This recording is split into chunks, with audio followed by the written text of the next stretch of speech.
Good morning and welcome to Peace Out, where we are all learning together how to peace out, right? And I'm getting lots of practice. I don't know about you. That's a nice way to say it, right? Yes, absolutely. Isn't there chances? There's opportunities every single day to trust God or not. We always have a choice. He created us to have that choice, right? And we have a choice. We do not have to pursue the peace He gave us. We can just set it over there and go, it doesn't apply to me. I'm not going to apply it to my heart. I'm not going to even try to let it rain. Or we can be active and go, I'm at least going to try. I'm going to try to let His peace reign in my heart, right? This is going to be a short week because we got a holiday this weekend, right? But it's going to be a good one anyway. We're going to talk about that. My title for this week, my focus for this week is The Battle Belongs to God. He's got us covered. And so we're going to look at some different battles because God didn't use the weapons people thought they were supposed to use to win the battle. You think you go, no, we know David was a warrior and he studied it. He had his sword. He even used a slingshot once to take out the giant, right? He didn't even have any armor and he didn't even have any weapon other than a little slingshot. So God uses something different than what we think almost every time. Because if he just did it the same every time, we'd figure it out. We'd be looking for that formula. Isn't that what we want with prayer too? Is we just want that formula. Give me the formula so I can get what I want. And God's really looking for the relationship above all. But we have His armor. We've talked about that before out of Ephesians 6. Put on the armor of God. And it never says to take it off. Put it on so that you can stand when the enemy comes against you and in this evil day. We have God's armor, not our own. We have His, and every piece of the armor can be taken back to being the Word, the sword of the Spirit, the shield of faith, all of these things. Faith comes by hearing and hearing by the Word of God. Everything is tied into the Word when we understand His Word and understand who He is. And so we're going to look at these battles and realize that God is going before us in our battles, and we don't have to lose because He's the mighty warrior. Is it Zephaniah that says He's with us like a mighty warrior? And He's like a mighty warrior in our midst. He is the mighty warrior. And He's smarter than we are. That might surprise some of us. He's smarter than we are. God is so much smarter than we are. He's so strategic. Let's look at our first story. It's going to be in Judges 7, actually. This is the Battle of Gideon. We've talked about Gideon a lot, but I'm not even going to talk about Gideon this time. He was a little reluctant. He was like, oh, I don't know. I got to have the fleece and I got to have this. I got to have that. It's no different than Moses was. Moses was too. I don't talk too good. Send somebody else with me. I can't do this by myself. And that's okay. It's good to feel inadequate because when we feel inadequate, we have to look to Him for strength, for wisdom, for strategy, for guidance, right? We need to need Him. That's where we find Him, is when we know we need Him.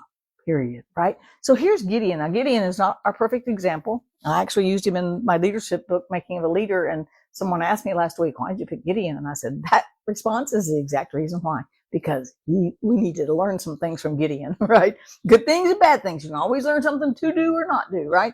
But here we have Gideon, and God, he has this big following already, right? And God says, you've got too many. And they were already outnumbered. What kind of strategy is this, right?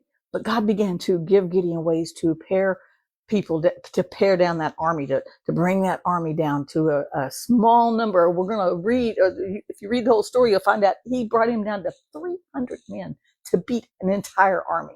300 men, and He divided them into 3 camps of 100, and they beat the Midianites. But in chapter 7, starting in verse 4, so he says, look, you've got too many.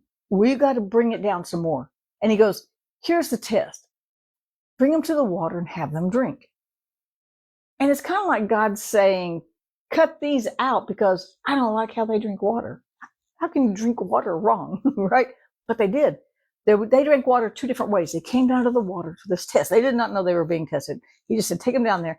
And they would either get down and put their face in the water, get down on the ground, or the others would scoop it up in their hand and drink it like this. Well, that doesn't sound very strategic. And God just sounds like it just sounds like he's being kind of weird, picky, right? I don't like how you drink water. You can't drink water wrong, right? No, they couldn't. However, and so he brought it down to 300 men after the drinking of the water. He just kept bringing it down, bringing it down. But here's the thing: the strategy of God. What God saw was this: somebody who lays on the ground and puts their face in the water is not looking around. They make themselves vulnerable, and they could easily be overtaken if it were a battle. Those who got down on their knees and pulled the water up to their hand, use their hand to pull the water up and lap it out like a dog, they were still looking around. They were still being aware of their circumstances. They were more astute at battle than those who just flopped down on the ground and got down in the water to get a drink. There's more to it, right? And God knows those things. Now, they didn't even need all that for the battle, but God used that test that to strategize and to give Gideon the battle, because what happened was there was 300 men, and he put 100 here, 100 here, 100 here. They had a torch, a trumpet, and a clay pot. What kind of battle is this? And it was all based on how they drank water, right? It doesn't make sense in our heads. It doesn't have to make sense in our heads. All that makes sense is that they won because God gave them the victory. It wasn't their skills or their weaponry. It wasn't their stealth. It wasn't any of they came, but they were kind of coming in stealth, right? Stealth mode. But they had their clay pots, and they had torches hidden, and they had trumpets. And when God gave the command, they broke the clay pot. The torches all of a sudden are all around the army, but there's only 300 of them, right? Max. And then they played the trumpet, and they said, "The sword of the Lord and of Gideon." And it confused their enemies so much they ran into each other and killed each other. What kind of battle is that? What kind of strategy is that? But it all started with, how do you drink water? Are you going to be aware of what's going on, or are you just going to go take care of your needs, which you should do, and with no regard to strategy, with no regard to guarding yourself, with no regard not being aware of what's going on? Who's the real warrior here, right? And so God had a strange way of strategizing to win this war. He didn't use anything you usually use in a war.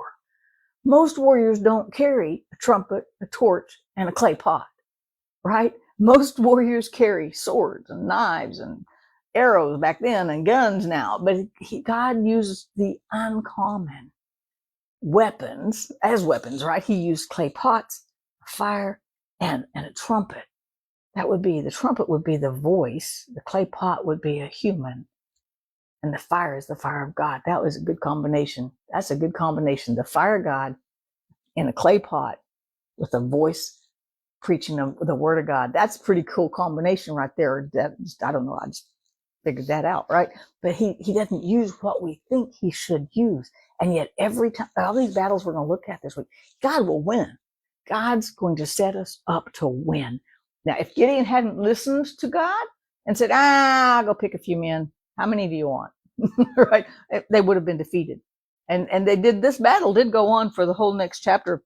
There was quite a lot more to this story. But for this battle, God gave them the strategy they needed to win this battle. And God will give us the strategies we need to win life, one battle at a time, through our word, through his word, through our pursuit of him, as we pursue peace with God and peace with others, and let that peace reign in our hearts. That takes ultimate trust, to just let God's peace reign in our heart in the middle of all the craziness that's going on around us, in us, through us, fill in the blank, right? But that when we trust God, when it doesn't make sense, that's the ultimate faith. When we trust God, when things around us just aren't coming together, that's the ultimate faith. Gideon had ultimate faith here, even though it didn't make sense to his brain. How can I have too many? I already don't have enough. He felt like he didn't have enough, and he had too many for God to use. And God began to just pull it down to a bare minimum. And then they didn't even use real weapons. God's so smart. He can give us strategies today too.